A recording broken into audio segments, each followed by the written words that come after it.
Bismillahirrahmanirrahim. Assalamualaikum warahmatullahi wabarakatuh. Alhamdulillahi rabbil alamin wal aqibatu lil muttaqin wala udwana illa 'alal zalimin.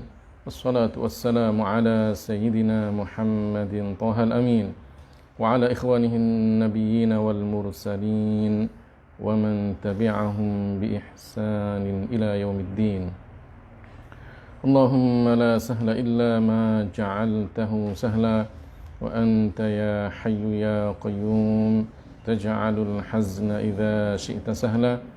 Allahumma 'allimna ma yanfa'una wanfa'na bima 'allamtana wa zidna 'ilma wa na'udzubika min hali ahli an-nar.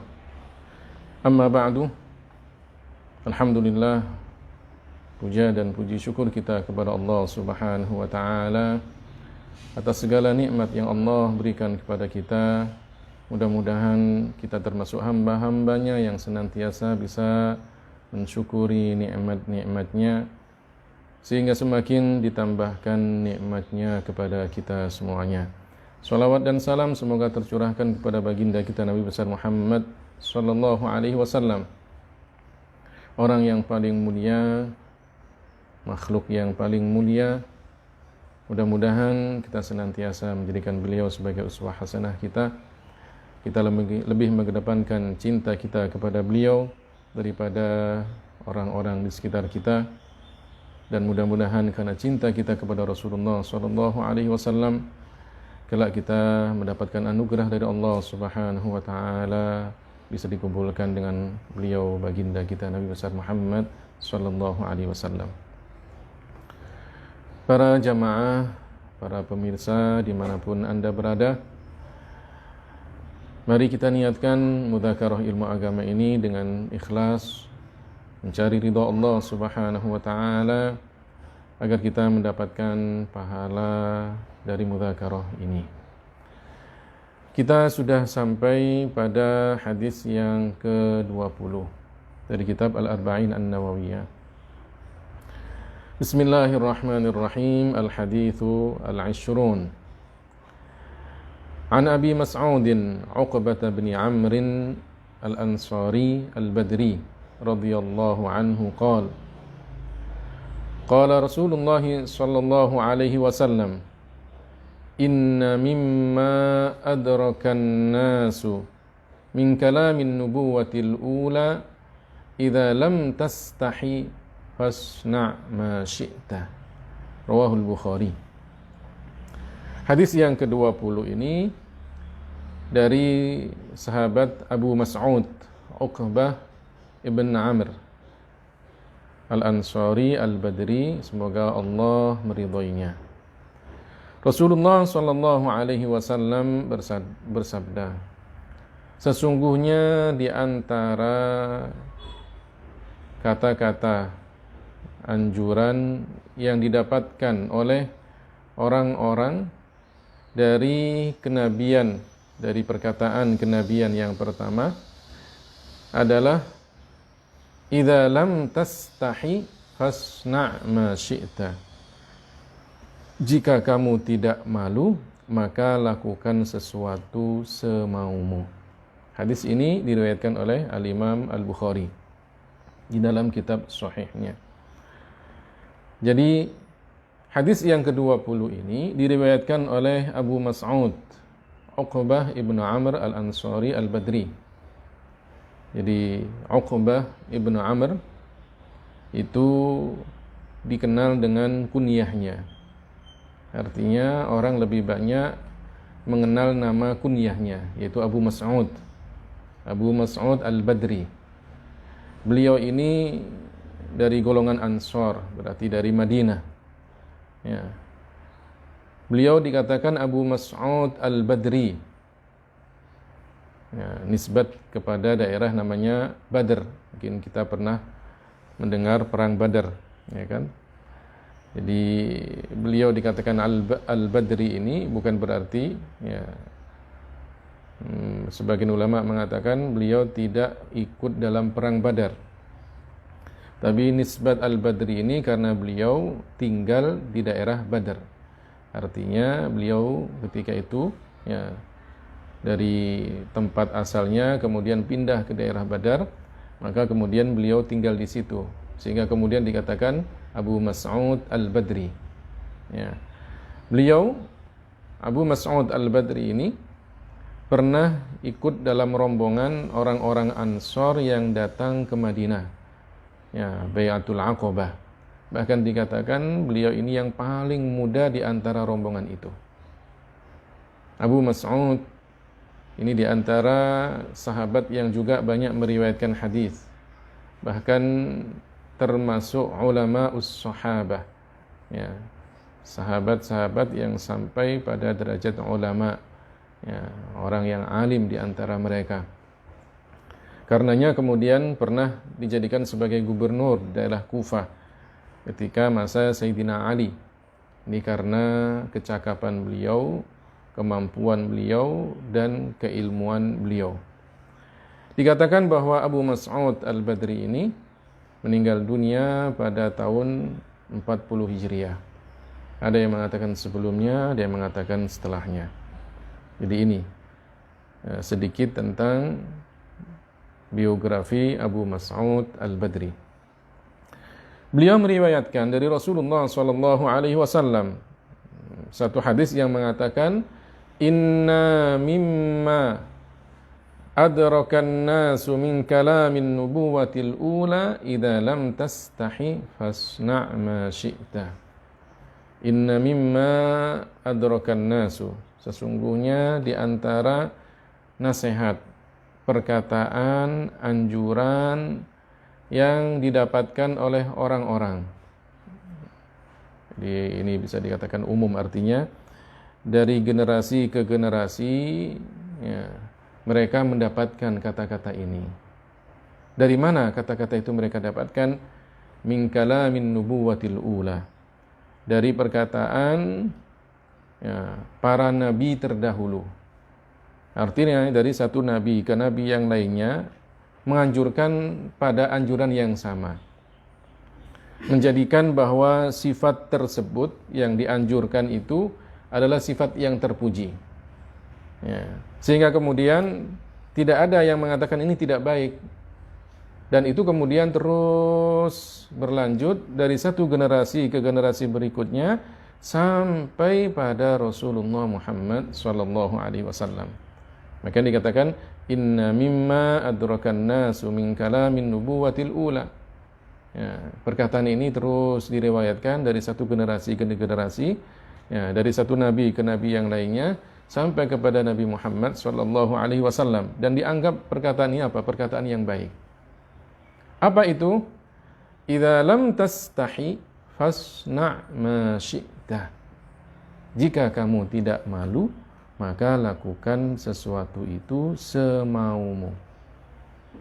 Jadi para ulama kemudian menjelaskan, ya, makna dari nas hadis ini.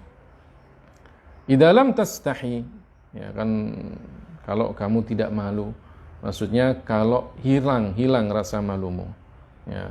Fasna' ma syi'ta. Ya, fasna' ma syi'ta seakan-akan kan itu perintah. Lakukanlah semau kamu, gitu kan? Tapi para ulama kemudian mengatakan bahwa arti fasna' ma syi'ta ini adalah apa? Perintah yang artinya adalah ancaman. Ya. Perintah tapi artinya apa? Ancaman. Tahdid. Wa'id, itu kan? Ya. Perintah tapi di situ ada tersirat, ya, makna ancaman. Ya. Sebagaimana disebutkan dalam firman Allah Subhanahu wa taala, "I'malu ma syi'tum innahu bima ta'maluna basir." I'malu ma syi'tum, lakukan segala apa yang kamu mau, gitu kan? Sesungguhnya Allah dengan apa yang kamu lakukan itu Maha melihat. Padahal ayat ini berbicara tentang apa? Sebelumnya adalah orang-orang yang kafir dan orang-orang yang beriman. Orang-orang yang kafir di neraka, orang-orang yang beriman selamat nanti di hari kiamat. Setelah itu kemudian disebutkan, "I'malu ma syi'tum", lakukan, ya, apa yang kamu mau. Bukan berarti kemudian itu apa? Perintah untuk melakukan apa yang kita mau, tidak. Itu ancaman bagi orang-orang yang tidak beriman bahwa nanti dia akan dimasukkan ke dalam neraka dan Allah Maha tahu tentang apa yang mereka lakukan. Sama dengan hadis ini, fasna' ma syi'ta, lakukan apa yang kamu mau. Ya, terkadang kita kan sering memberikan nasihat-nasihat kepada anak kita, kepada santri kita, kepada orang-orang di sekeliling kita.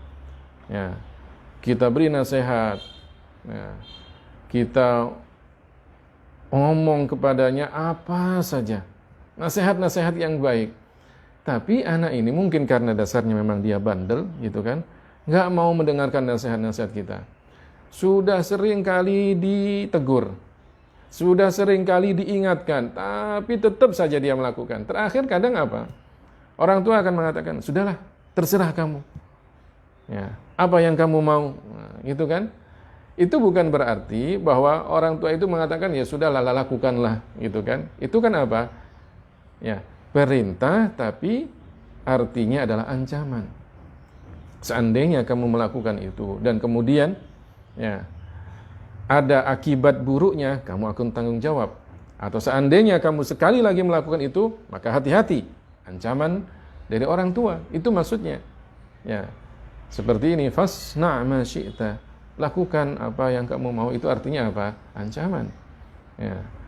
Jadi makna hadis ini menurut sebagian ulama adalah idza lam tastahi fasna' ma syi'ta. Fasna' ma syi'ta itu adalah perintah tapi artinya ancaman. Sebagian ulama lagi mengartikan bahwa idza lam tastahi fasna' ma syi'ta itu artinya apa? Ada perintah yang bermakna khobar, jumlah khobariyah. Artinya apa? Jika seseorang itu tidak malu, maka dia akan melakukan sesuatu semau dia. Tapi jika seseorang itu punya rasa malu, maka dia akan menimbang-nimbang, memikirkan ya, apa yang dilakukan itu sesuai atau tidak sesuai dengan syarak. Kalau sesuai dengan syarak, maka dia akan lakukan. Kalau tidak, maka dia akan tinggalkan. Ini makna yang kedua. Jadi zahir lafadznya adalah apa? Perintah, tapi sesungguhnya itu artinya adalah apa? Makna atau jumlah khobariyah, kabar, pernyataan bahwa jika orang itu punya rasa malu, maka dia akan hati-hati terhadap apa yang dia lakukan. Jika tidak, sudah hilang rasa malunya, maka dia akan melakukan semaunya. Ya, ini idza lam tastahi fasna' ma syi'ta. Para pemirsa yang dimuliakan oleh Allah Subhanahu wa taala, memang sifat malu itu adalah sifat yang terpuji.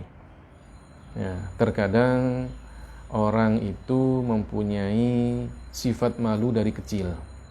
Sudah memang Allah Ta'ala memberikan dia ini apa? Ya, sifat pemalu. Tapi terkadang sifat malu itu muncul setelah dia belajar, atau kemudian dia masuk pesantren, ya, dibimbing oleh ustadznya bahwa ini benar, ini tidak benar, ini baik, ini tidak baik, ini lakukan, ini jangan kamu lakukan. Nah, lama-kelamaan muncul pada dirinya sifat malu. Ya. Jadi memang ada terkadang orang itu terlahir sudah punya rasa sifat malu. Ya. Terkadang juga orang sifat malunya sedikit, sehingga kemudian dia belajar, pada akhirnya kemudian dia tahu mana yang harus dia lakukan. Ya. Tapi yang dimaksud dengan malu di sini, ya, malu itu kan terkadang muncul karena ada rasa takut. Bukan hanya itu, bukan karena rasa takut saja. Kalau malu karena muncul disebabkan rasa takut, anak kecil pun juga terkadang banyak yang melakukan itu karena malu dia. Ya, disuruh oleh orang tuanya, ya, kadang kan anak kecil disuruh apa? Salaman, ya, kepada tamu yang datang. Dia nggak mau. Dalam dirinya apa? Malu gitu kan? Malu karena takut dia. Ya. Atau ketika dia masih baru-baru belajar di sekolah, disuruh maju oleh gurunya, nggak mau dia. Tidak maunya karena malu. Tapi malunya itu karena apa? Rasa takut yang muncul ketika itu. Ya, karena sebab takut. Tapi yang dimaksud malu di sini adalah malu karena memang ada rasa takut dan ingin menjaga harga diri, ingin menjaga kehormatannya. Itu muncul karena rasa takut dan memang karena ingin menjaga kehormatannya. Malu yang seperti ini itulah yang disebutkan di dalam hadis Rasulullah sallallahu alaihi wasallam riwayat Al-Imam Al-Bukhari dan Muslim. Al-haya'u minal iman. Ya, malu itu bagian daripada iman. Ya. Jadi ini kata para ulama ini majaz, ya. Bukan kemudian pokoknya orang punya sifat malu maka dia beriman, tidak. Artinya malu itu adalah menjadi kesempurnaan iman. Orang mempunyai sifat malu, ya, yang kemudian itu pada tempatnya itu menjadi apa? Sempurnanya iman. Kenapa? Karena malu, kata para ulama, itu ada yang terpuji, ada yang tercela. Tidak semua kemudian orang punya sifat malu maka terpuji, tidak. Ya. Nah, malu yang terpuji itu adalah ketika dia tidak melakukan perintah Allah, malu kepada Allah karena nanti dia akan mendapatkan siksa Allah, sehingga kemudian dia lakukan perintah-perintah Allah. Malu yang terpuji. Ya. Adapun malu yang tercela, ya, adalah jika seseorang itu merasa malu, ingin belajar, malu, disuruh untuk amar ma'ruf nahi mungkar, malu, disuruh untuk menegur si fulan karena dia telah berbuat salah, malu. Ya. Malu yang seperti ini adalah malu yang tercela. Jadi ada sifat malu yang terpuji, ada sifat malu yang tercela. Jadi kalau kemudian kita ambil umumnya saja, di dalam syariat Islam, hukum itu kan ada, ya, wajib, sunnah, haram, makruh, mubah, gitu kan? Sesuatu yang wajib dan yang sunnah, kalau kemudian kita merasa dalam diri kita malu jika seandainya kita tidak mengerjakannya, agar kita mendapatkan apa? Pahala dari Allah Ta'ala, niatnya ikhlas karena Allah Ta'ala, ini terpuji. Haram dan makruh, kemudian kita malu untuk melakukannya, ya, berarti kita tinggalkan karena Allah Ta'ala, maka apa? Malu yang terpuji. Adapun yang mubah, ada kalanya kita boleh melakukan dan tidak melakukan, terserah. Ya. Tapi kalau orang itu malu untuk melakukan kebaikan, itu malu yang tercela. Ya. Disebutkan di dalam kitab Sahih Bukhari di Babul Haya itu kan ada perkataan dari, ya, Imam Al-Mujahid. Ya. La yata'allamul ilma mustahyin wala mustakbir. Tidak akan belajar ilmu agama, ya, orang yang malu dan orang yang apa? Sombong. Orang yang malu mungkin karena dia sudah merasa lebih tua dari murid-murid yang lainnya, malu. Aduh, saya mau belajar, tapi kayaknya saya udah begini, umur saya udah tua begini, ya mana mau belajar, malu saya ah. Nah, jadi kemudian nggak datang. Atau, ya, dia perempuan, sedangkan dia tidak tahu tentang masalah haid, masalah nifas, masalah-masalah fikih yang berkenaan dengan apa? Perempuan. Ustadznya laki-laki. Ya, kemudian dia apa? Merasa malu. Gimana saya mau bertanya? Ya, sedangkan ustadznya laki-laki gitu kan. Ya, gimana? Malu. Malu yang seperti ini tercela. Sama juga mungkin, ya, kalau kemudian seorang belajar kepada orang yang lebih muda, rasa saya udah begini yang ngajar anak-anak gitu kan, malu saya kelihatan bodohnya nanti gitu kan, ya, malu. Malu yang seperti ini apa? Tercela. Begitu pula tidak akan mendapatkan ilmu orang yang apa? Mustakbir, ya, sombong. ya, merasa bahwa dia sudah cukup, merasa bahwa dia sudah bisa belajar sendiri, sehingga kemudian tidak mau belajar ilmu agama. Maka kemudian apa? Ini adalah yang tidak mendapatkan ilmu. Sayyidatuna Aisyah, ya, itu memuji perempuan-perempuan dari kaum Ansor. Beliau mengatakan, ni'man nisa'u, nisa'ul Ansor, lam yamna'hunna al-haya'u an yatafaqqahna fid din. Ya. Sebaik-baik perempuan itu perempuan-perempuan dari kaum Ansor. Ya. Tidak menghalang-halangi mereka sifat malu untuk belajar, bertanya tentang masalah agama. Jadi inilah yang patut kita contoh. Kalau memang orang itu tidak tahu tentang masalah agama, belajarlah ilmu agama. Ya. Jadi perempuan-perempuan kaum Ansor itu kalau kemudian bertanya kepada Rasulullah SAW, ya, mereka kemudian apa? Apa adanya. Karena apa? Karena itu adalah tuntutan agama, tuntunan di dalam agama. Maka kemudian mereka bertanya aja kepada Rasulullah SAW tanpa rasa malu. Ya, kita pun juga demikian. Kalau memang kita tidak tahu, bertanyalah. Ya, karena obatnya orang yang tidak tahu adalah apa? Bertanya. Jangan kemudian dipendam. Pada akhirnya kemudian kita melakukan sesuatu yang tidak sesuai dengan syariat Islam. Terakhir, mari kita camkan perkataan dari sahabat Umar bin Khattab radhiyallahu anhu yang mengatakan, man qalla haya'uhu qalla wara'uhu, wa man qalla wara'uhu mata qalbuhu. Ya. Orang yang sedikit rasa malunya, maka sedikit wibawanya. Orang yang sedikit wibawanya bisa jadi orang itu mati hatinya. Ya. Jadi kalau orang sudah tidak ada rasa malu, itu akan melakukan apa saja tanpa dia menghiraukan orang-orang di sekitarnya.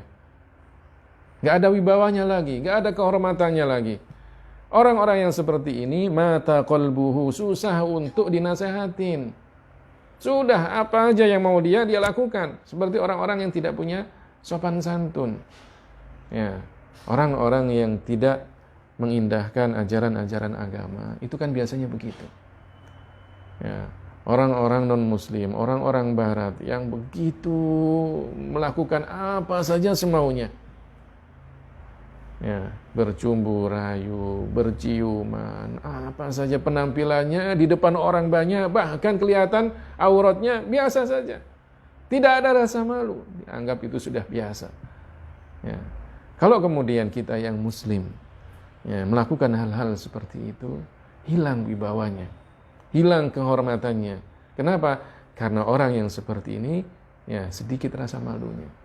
Kalau sudah orang itu hilang wibawanya, tidak ada kehormatannya, mata qalbuhu, kata Sayyidina Umar. Apa itu? Susah untuk dinasehatin. Ya, artinya mau dengar apa saja dia hanya masuk telinga kanan, keluar telinga kiri. Dia anggap pokoknya ya, sudahlah, beginilah saya apa adanya. Mau nasihat apa saja nggak akan pernah dia bisa masuk ke dalam hatinya. Mata qalbuhu. Makanya mari kita ajarkan anak-anak kita untuk mempunyai sifat malu. Malu yang terpuji. Malu jika kita melakukan perbuatan maksiat. Malu jika kita melanggar syariat Islam. Malu jika kita tidak melakukan perintah Allah. Malu jika kita tidak bisa amar ma'ruf nahi mungkar. Malu ya, jika kita tidak bisa menegakkan kebenaran, ya, maka malu-malu yang seperti ini yang dikatakan al-haya'u minal iman. Ya, malu-malu yang seperti ini adalah termasuk bagian daripada iman. Sebagaimana iman bisa menjadikan kita rajin melakukan ibadah kepada Allah Ta'ala, mencegah kita dari perbuatan maksiat, maka malu yang terpuji pun juga demikian. Menjadikan kita sempurna iman kita dengan sifat malu tersebut. Para jamaah dan pemirsa dimanapun Anda berada, inilah sedikit penjelasan tentang hadis yang ke-20. Mudah-mudahan kita semuanya bisa mengamalkan hadis tersebut di dalam kehidupan kita sehari-hari, sehingga kita mempunyai sifat malu yang terpuji. Pada akhirnya kemudian kita bisa menjadi orang-orang yang beriman dan sempurna imannya. Amin ya rabbal alamin. Kita tutup kajian kita dengan bacaan tahlil, sholawat dan istighfar. La ilaha illallah, la ilaha illallah, la ilaha illallah. Allahumma salli ala Sayyidina Muhammad wa ala alihi wa sahbihi wa sallim. Allahumma salli ala Sayyidina Muhammad wa ala alihi wa sahbihi wa sallim. Allahumma salli ala Sayyidina Muhammad wa ala alihi wa sahbihi wa sallim.